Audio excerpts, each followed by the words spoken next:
How do you prevent negative thoughts from ruining your day? Tell me, because I could use that. You know when you just spin in Sure them? do. And Yeah. you can't stop? So there is a new book out there, and it is called, a therapist wrote it, it's called The Happiness Trap. Have you heard of this book? So the brain, this author says, is predisposed to focus on the negative in order to solve the problem and avoid something that might hurt you.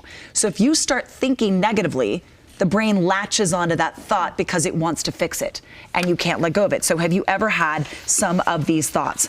I always fail when I try something new. I'm just not comfortable with a bunch of people. I know my boss will critique my work, so I'm not going to try. I'm stressed. I must be hard to be with.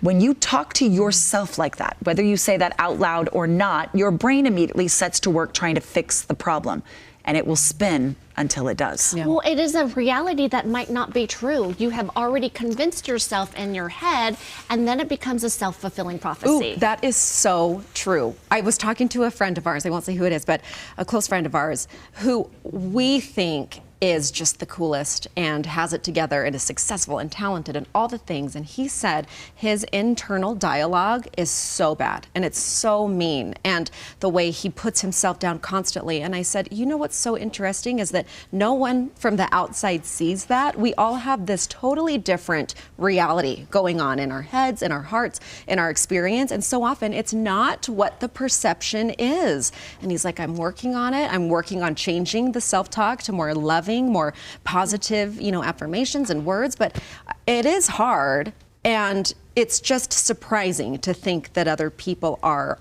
in that cycle, beating themselves up. I think many people, more so than not. And a friend just texted me a little graphic, those positive graphics that you see on Instagram, and it said, don't let one thing ruin your day. And if you put that in your mindset, it's like, oh, then you let things roll off your shoulder just a little bit easier. Isn't it interesting? We think this person has a perfect life, especially when you check it out on social media. You think this person how'd they get over the divorce that fast? How did they get healthy after this, that, or the other? And you have no idea what they're going through. How hard it might have been. No idea. Okay, so what can you do to stop negative thoughts?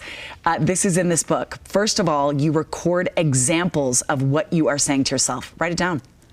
This is what my thought is today or every day. Second, label it. Is it negative? Is it positive? Is it productive? Label that thought. Step 3, refute it.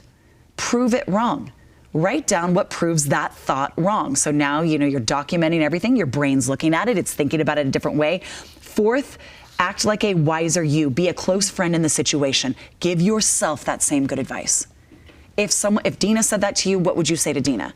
But instead it's you. Yeah, so maybe what would you say it out and try to see it from that perspective? I bet that's really powerful, and I bet it's alarming to see the negative thoughts when you first write them down and go, oh, that's what I'm saying. That's what I'm filling my internal life and dialogue with. So do you know what made me start noticing what I say to myself the most are my children. I don't know if you two have had that same. If you say something, my older daughter would say, please don't talk about yourself like that, Mom, because then I internalize it. And you a good think, accountability, a what check-in. on earth? Well, I would never want that for her, but why is it fine for me to talk to Yes. myself like that? Yes. And I love therapists because I don't want to say force, but they enlighten you into another way of thinking, and they help you question, is that a true statement? Is that really what you believe? And when you do write it down, is there another way to think about it? And then is there another positive way of how that, event or experience happened that maybe we're missing? The stories we tell ourselves, right? Question. Yeah, question those stories. Okay.